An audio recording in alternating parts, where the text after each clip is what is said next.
Mi nombre es Carlos Nieto, soy residente último año de cirugía cardiovascular del Hospital Cayetano Heredia. El doctor Fidel Rojas es asistente del Servicio de Cirugía de Tórax y Cardiovascular y actualmente docente en la Universidad Peruana Cayetano Heredia. Entonces, para comenzar hoy día, es el tema de presentación, es fístulas arteriovenosas para hemodiálisis. A manera de introducción, para ubicarnos en el tema, la enfermedad renal crónica es la pérdida gradual de la función renal. Te- eh, Se describe que existen 5 estadios. En el estadio terminal o quinto, se requiere terapia de reemplazo renal. La terapia de reemplazo renal puede ser hemodiálisis, es decir, dializar a través de la sangre, diálisis peritoneal a través de una membrana que se encuentra en el abdomen, o trasplante renal, que es el tratamiento definitivo para la enfermedad renal crónica. Lamentablemente, no todos los pacientes tienen acceso al trasplante y en nuestro país la donación es muy, muy pobre, ¿no? Entonces, son pocos los casos que logran obtener un trasplante.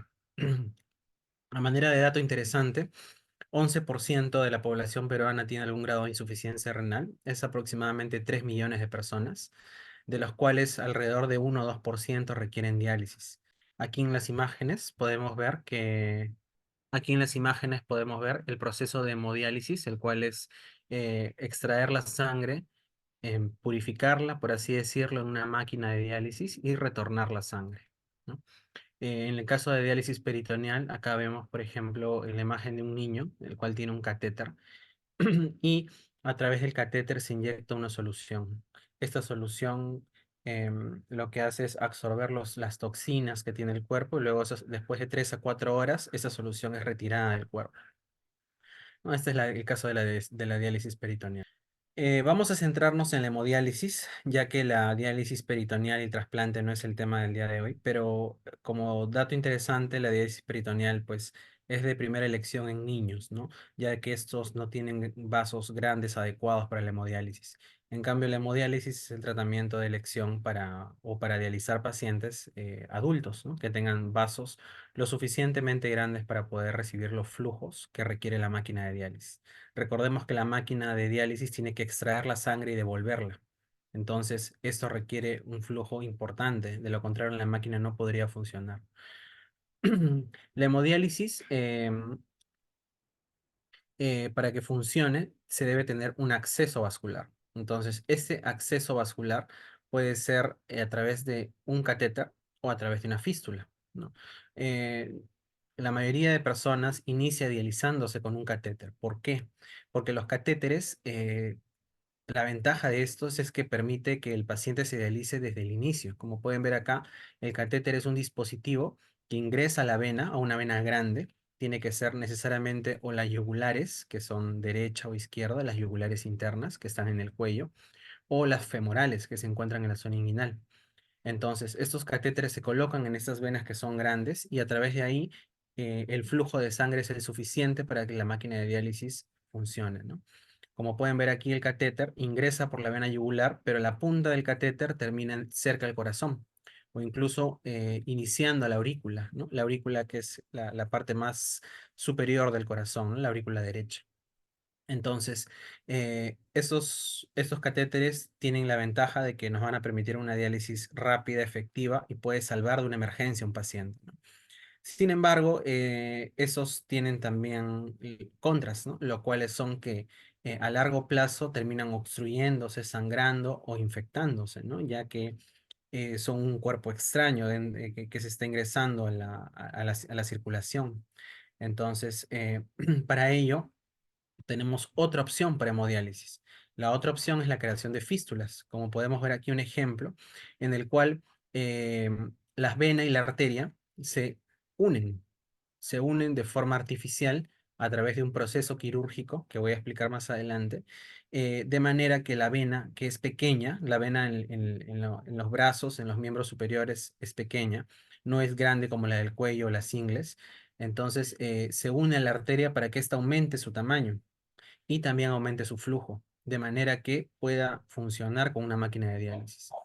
Este proceso, a diferencia del catéter, no es de inmediato.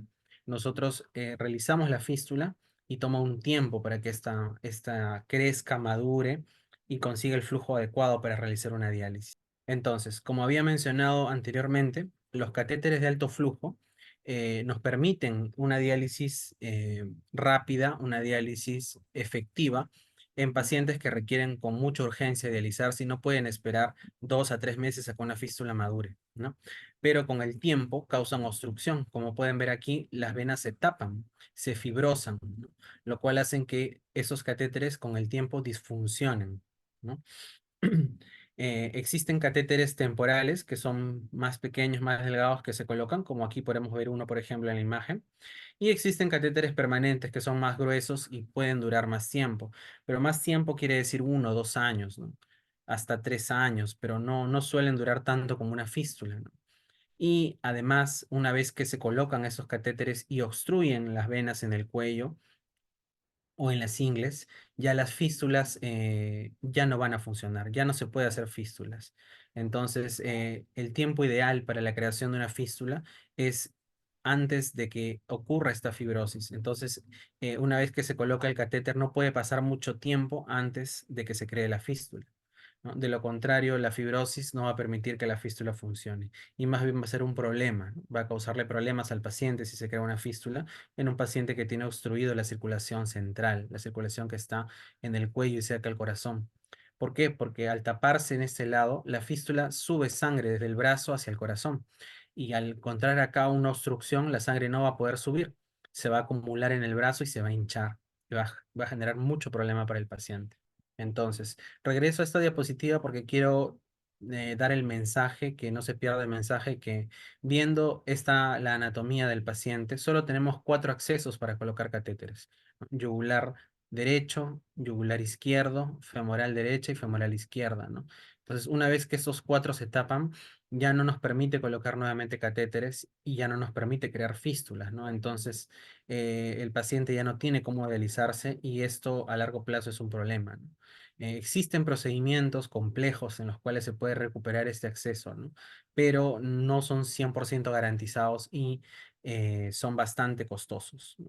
Entonces, cada acceso vascular, cada punción que se realiza en un paciente renal significa años de vida, ¿no? Entonces debemos cuidarlos, debemos cuidar cada acceso que se tiene. Entonces, yendo a nuestro tema, las fístulas arteriovenosas.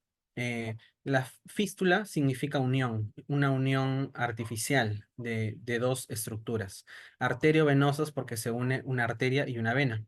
Aquí podemos ver, por ejemplo, en la muñeca de un paciente, en rojo la arteria radial y en azul la vena cefálica. Acá están siendo unidas por un procedimiento quirúrgico en el cual se hacen incisiones y luego se unen con hilos polipropileno muy delgados, 7,0, o sea, mucho más delgado que el grosor de un cabello. ¿Para qué? Para que la vena reciba más sangre. Debemos recordar, pues, que habitualmente las venas no son de tener mucho flujo, tienen poco flujo. Entonces, la manera de aumentarlos es uniéndolo a una arteria. La sangre, una vez que sale del corazón, va a los distintos órganos. En el caso del brazo, baja a través de las arterias y llega hasta la mano. Y la sangre regresa al corazón a través de las venas, a través de esos conductos azules que vemos aquí. Regresa hacia el corazón para que nuevamente sea bombeado el pulmón, se oxigene y después regresa nuevamente a la mano. Y este proceso se realiza pues en cada ciclo cardíaco, ¿no? Ahora, al nosotros aumentar el flujo de la circulación venosa, va a llegar más sangre al corazón, ¿no? Entonces, es por eso que este conducto que está aquí tiene que estar permeable, no debe haber, no debe encontrarse obstrucciones. Las obstrucciones pues ocurren cuando se colocan catéteres, ¿no? Entonces, los catéteres, si bien ayudan al inicio, pueden causar problemas después, ¿no? Otro motivo por el cual la fístula se realiza uniéndose a la arteria es porque fortalece las paredes de las venas y recordemos que a diferencia del catéter, no existe una conexión para la máquina. Entonces, no es como el catéter que vemos aquí, ¿no? El catéter acá tiene dos salidas, ¿no? Una roja y una azul. Entonces aquí se conecta a la máquina y inicia la diálisis. En el caso de una fístula, no. Una vez que se hace la unión, se cubre con la piel. Entonces por fuera no se va a ver nada. Lo que se realiza es una punción sobre la vena. La vena que ahora está más grande, con mayor flujo, se realiza una punción. Entonces, esta vena tiene que ser capaz de resistir múltiples punciones. Recordemos que los pacientes con enfermedad renal tienen que dializarse 3 o más veces por semana. Entonces, va a haber punciones continuas. Las fístulas toman su tiempo en madurar, usualmente 3 meses, a veces 4 meses, y debe ser evaluada siempre por el cirujano cardiovascular para ver si se encuentra aptas para dializarse. Quiero aprovechar también esta imagen para describir las distintas venas que podemos usar, ¿no? Aquí, por ejemplo, la vena más superficial es la vena cefálica, que está en la cara externa del brazo. Es la vena de elección siempre para hacer las fístulas. Y existe una vena más profunda, que es la basílica, que es esta de aquí. Esta es más interna y más profunda, ¿no? No es de elección, pero se puede utilizar también en caso de que la vena cefálica no esté en condiciones de utilizarse para la fístula, ¿no? Sea muy pequeña, esté trombosada, esté fibrosada, ¿no? Y de acuerdo a eso tenemos distintos tipos de fístulas, ¿no? Si se utiliza la vena cefálica uniéndose a la arteria radial aquí en la muñeca, la fístula se va a llamar radiocefálica, porque está unida a la arteria radial y la vena cefálica. Entonces de ahí el nombre radiocefálica. Esta fístula es la de elección. ¿Por qué? Porque está en una posición mucho más cómoda para el paciente. La vena no se dilata tanto como las fístulas que se realizan más arriba, ¿no? Y además, en caso de esta fístula con el pasar del tiempo deje de funcionar, no contraindica la creación de una fístula más arriba, aquí. En cambio, si se realiza una fístula aquí, ya no se puede hacer una fístula más abajo. Entonces, es por eso que la radiocefálica es nuestra fístula de elección, ¿no? La segunda opción o la segunda fístula en orden para creación sería la brachiocefálica, en la cual se une la arteria braquial, que es la arteria que viene principal del brazo, a la vena cefálica, que es la vena más superficial como recordamos, ¿no? Esta fístula usualmente tiene un poco más de flujo porque la arteria braquial, a diferencia de la radial, tiene más flujo y tiende a dilatarse un poco más, pero es también bastante efectiva y dura mucho tiempo, ¿no? Entonces, es una buena opción para la diálisis. En caso la vena cefálica no se encuentre disponible, tenemos que utilizar la basílica, que es la vena más profunda. Pero como es profunda y está muy alejada de la arteria, tenemos que transponerla, tenemos que trasladarla desde de lo que está metida, de lo que está profunda, hacia la cara lateral para que pueda punzarse. De lo que es profunda hay que superficializarla. Entonces tenemos que sacarla de su posición habitual y ponerla más superficial. Una vez que ya hemos hecho eso, transponerla y superficializarla, tenemos que unirla como habitualmente unimos la vena y la arteria, ¿no? A través de una anastomosis o una unión con una sutura muy fina y se crea la fístula, ¿no? Entonces, estas son las tres opciones convencionales. Existen otras opciones, ¿no? En el cual se usan injertos externos, injertos artificiales, ¿no?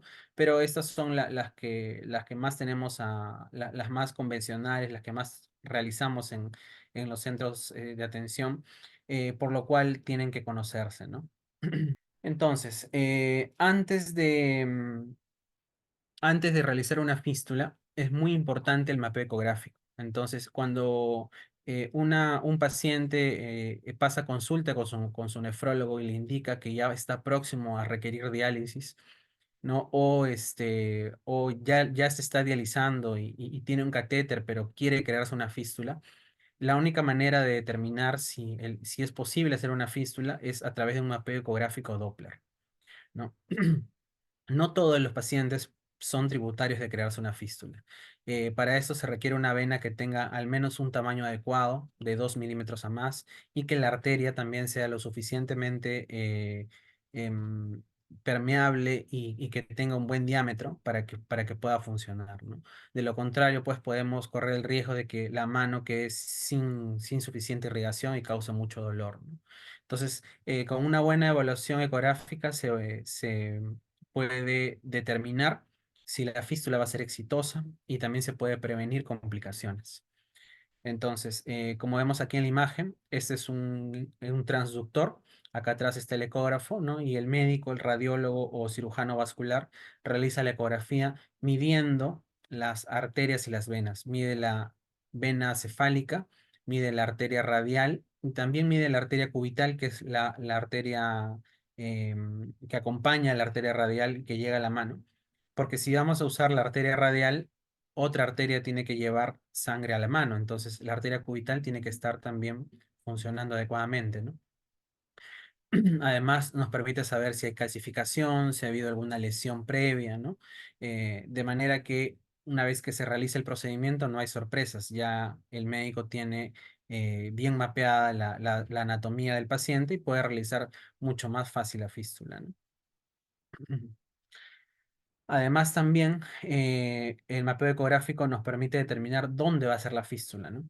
Por ejemplo, si la vena cefálica a nivel de la muñeca es muy pequeña, mide 1 milímetro o menos, y el paciente ya lleva haciendo ejercicios para que crezca la vena y no lo consigue, se puede crear la fístula más arriba, ¿no? Usando la vena cefálica a la altura del codo, ¿no? A la altura de la flexura del codo.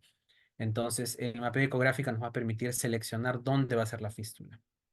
Ok, en cuanto al procedimiento para la creación de una fístula, em, las fístulas pueden crearse utilizando injertos autólogos, es decir, la vena propia del cuerpo, ya sea la cefálica o la basílica, como había mencionado, la cefálica la que es de elección por ser superficial, o la basílica en caso la cefálica no esté disponible, la basílica un poco más profunda.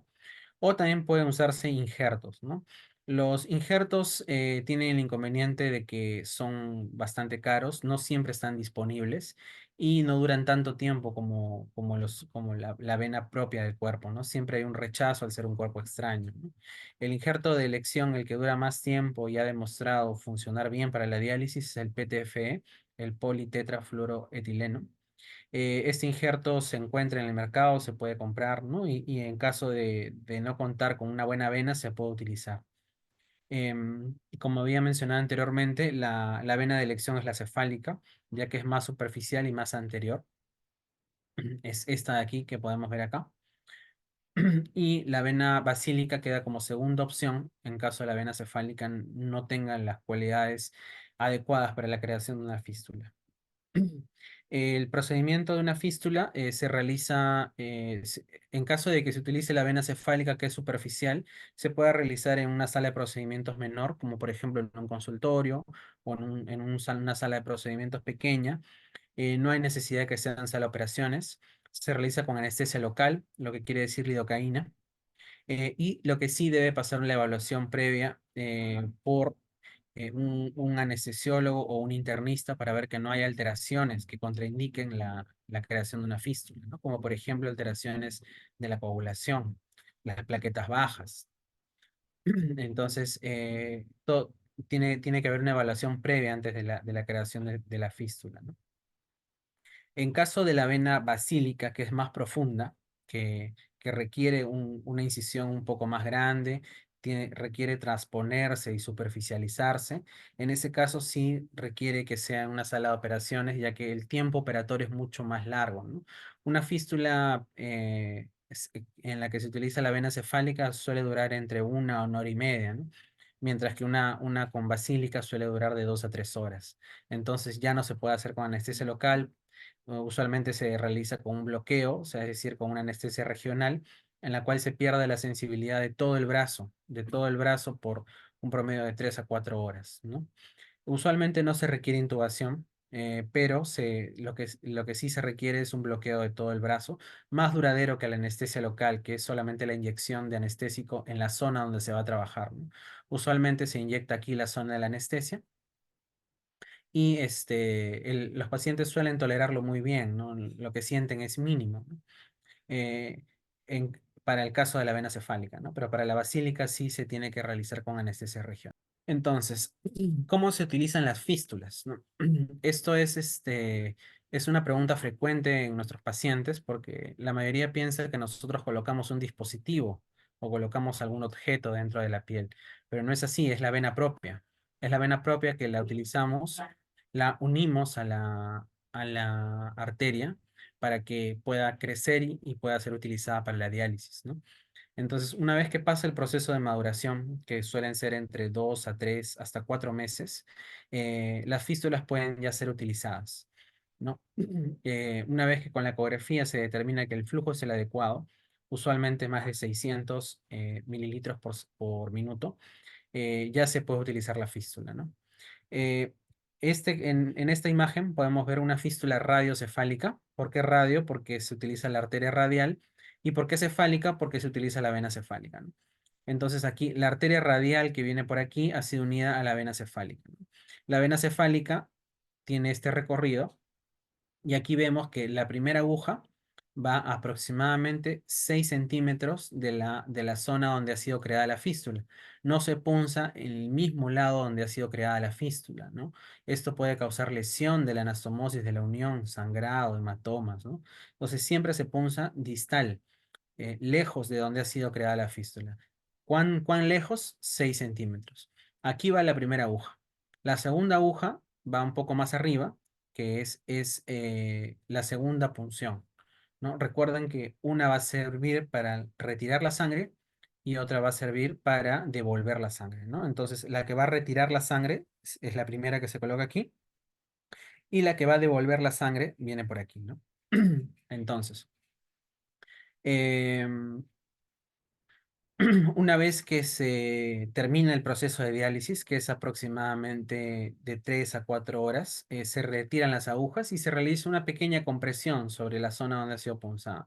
No hay necesidad de vendar, no hay necesidad de comprimir por mucho tiempo, porque más bien esto va a generar todo lo contrario, va a ser contraproducente, puede incluso eh, trombosar, o sea, coagular la fístula, ¿no? Entonces la compresión debe ser lo suficientemente necesario para que no haya ningún sangrado, pero no debe ser excesiva, ¿no? Así como cuando nos toman muestras de sangre, que nos punzan en el brazo y luego sacan la aguja, comprimimos unos 2, 3 minutos y para el sangrado. Es algo similar, ¿no? En cuanto a los cuidados de la fístula, debemos recordar que una vez que la fístula es creada, el paciente pues lo único que va a sentir es que tiene un poco más de volumen en el brazo, ¿no? No va a haber un dispositivo ni nada que esté asociado. Entonces, al ser la vena compresible, puede coagularse si es sometida a una compresión, ¿no? Muchos pacientes han venido a la emergencia porque dejan de sentir el flujo en la fístula. Habitualmente la fístula se siente como una electricidad, como una corriente, ¿no? Cuando está funcionando, lo cual llamamos trill. Dejan de sentir este trill cuando se golpean el brazo o cuando duermen encima del brazo, ¿no? Entonces esto va a generar que la fístula deje de funcionar y muchas veces se pierda para siempre. Entonces debe haber mucho cuidado. Y la zona de la punción debe ser aseada habitualmente, ¿no? El paciente debe asearse regularmente para evitar las infecciones, ¿no? Y bueno, como todo procedimiento, no todos los pacientes pueden realizarse, ¿no? Como había mencionado al inicio, la fístula genera de que llegue más sangre al corazón. Por lo tanto, los pacientes que tengan enfermedad eh, cardíaca, es decir, específicamente insuficiencia cardíaca severa, no son tributarios de creación de fístula. ¿Por qué? Porque va a llegar más sangre al corazón. Y un corazón que se encuentra debilitado, que tenga una insuficiencia, va a ser sobrecargado y puede causarle dolor, puede causarle disnea, falta de aire, cansancio excesivo, ¿no? Eh, Otra contraindicación es cuando no existen los vasos adecuados. Si no existen los vasos adecuados, no se puede crear una fístula, ¿no? Se tiene que pensar en colocar, por ejemplo, un injerto o un catéter, ¿no? Cuando la expectativa de vida es menor a un año, tampoco se puede crear una fístula, o no se debería, ¿no? Puesto que un catéter podría hacer ese trabajo sin problemas y permite la diálisis mucho más rápida, ¿no? Mucho más cómoda en esos casos. Cuando existen obstrucciones en el cuello o cerca al corazón, es decir, pacientes que han tenido catéteres por muchos años, ¿no? Este, la fístula no va a funcionar, puesto que el camino va a estar obstruido, ¿no? Recuerden que la sangre debe subir del brazo hacia el corazón. Si existe una obstrucción en el camino, la fístula no va a funcionar, no va a tener el flujo suficiente y en vez de eso va a generar molestias al paciente, ¿no? Se le va a hinchar el brazo, ¿no? Coagulopatías. ¿Qué quiere decir coagulopatías? Problemas de coagulación en la sangre. Cuando los pacientes tienen déficit de plaquetas o están tomando anticoagulantes que no los pueden suspender, ¿no? O tienen problemas hereditarios de la coagulación, en esos casos no se recomienda utilizar las fístulas porque va a haber punciones consecutivas, ¿no? O sea, la fístula eh, requiere, o sea, dializarse a través de una fístula requiere que se punce constantemente el brazo. Constantemente van a estar entrando y saliendo agujas. Entonces, un paciente que no coagula bien puede generar hematoma, sangrado, ¿no? Y no sería lo más recomendable. Bueno, eso sería todo. Muchas gracias.